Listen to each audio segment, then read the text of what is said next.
Alright, so you're in the market for a BMW X5. First of all, great choice. These are fantastic cars. Today we're specifically going to be talking about the E70 generation, which was definitely one of the most popular generations that they ever made in terms of the number of cars produced. The E70 offers fantastic value for money in a very capable SUV that's got 5 seats, and there was an option for a 7-seat as well. It comes in a range of petrol and diesel engines. The diesels really are the way to go with these, by the way, but we'll get to that soon. It's a well-made, well-put-together SUV, and you can also double as your tow rig. So a lot of people I know that race BMWs, they've often got one of these as their daily/tow rig. So whenever they take their race car to the track, this is what they use. Let's just get straight into it. Problems. So I'm going to separate this into maintenance and then problems, because a lot of people, I feel like they get the two confused.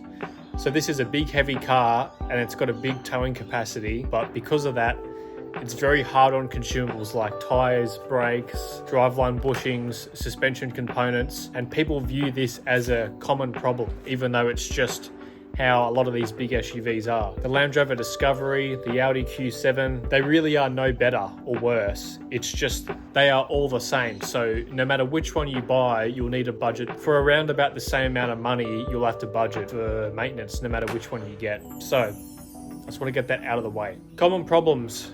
Probably the most reliable engine that you can get in the E70 is the 3-litre M54 petrol straight 6.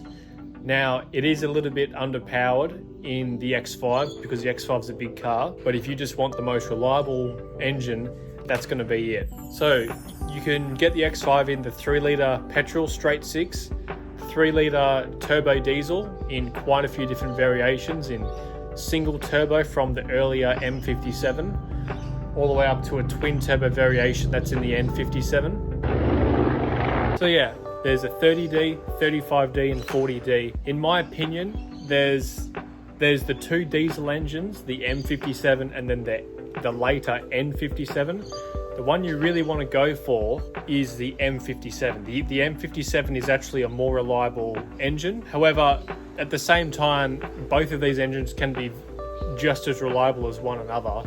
It's more down to the fact that you're buying a car that's 15 years old. Whichever one has the better service history is probably the one that you want to buy. Regardless of these diesel engines, just buy whichever one's in the best nick and with the best history. What you really want is the facelifted one, which is, I believe, 2010 and onwards. So a 2010 3-litre turbo diesel with the 6-speed or 8-speed.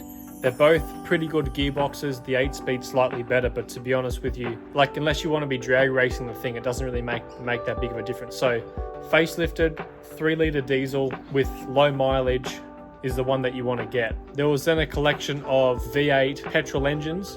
To be honest, you don't really want anything to do with these cars with that particular engine. Problems include oil consumption, valve stem seals, numerous oil leaks. To be honest, they're just a bit of a hassle, and the 3-litre diesel suits the car a lot better. So unless you get an insane deal on Facebook Marketplace, which I totally understand, I would just avoid the V8s. All right, now let's talk about problems. What are the problems? Show us your problems. I'll show you my problems. No, X5 problems. So gearboxes and transfer cases needing servicing. If you don't service them, they will both fail on you and cost you a lot of money.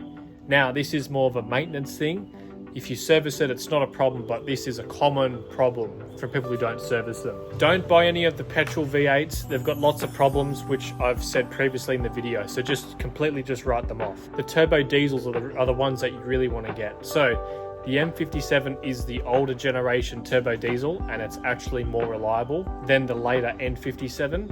The biggest problem with both of these engines you'll find are timing chains, EGR valves, DPFs blocking up, and sometimes turbos failing, but it's honestly pretty rare. All of those problems that I've just listed there, you will have with every other big diesel SUV. If it's, again, an Audi Q7, certainly a Land Rover Discovery or Range Rover. So don't be too freaked out about these problems, because you'll have them no matter which car you buy in this segment. That being said, the more reliable engine is the M57. The N57 has got the timing chains at the rear of the engine So if you do need to replace the timing chains, this is a much bigger job. It's often easier to just take the whole engine out, just drop the whole subframe assembly with the engine on it and then replace it then. But overall, these are actually really reliable cars in the scheme of things. Now, they'll cost you a fair bit to run and maintain, but they are a pretty reliable vehicle. I hope this video helps and gave you a bit of knowledge on what X5 you want to buy. Stay tuned for more.